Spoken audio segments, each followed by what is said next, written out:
Hi everyone! So, 3 days na po after namin maglipat sa bago naming bahay. So, ito pala yung mga tumulong sa amin na maglipat, magbuhat ng mga gamit namin. 4 po silang Pinoy and yung may-ari is Pinoy din.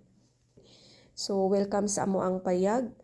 By the way, nilagyan ko pala ng label lahat ng gamit namin para hindi po sila mahihirapan saan dapat ilagay yung mga boxes like sa living room, sa master's bedroom or sa closet. So, sa second floor po yun, medyo mabigat po siya. Kaya para hindi sila mahirapan. Inayos na rin po nila yung couch. Nagustuhan ng asawa ko dahil masisipag daw. So, okay yung services po nila.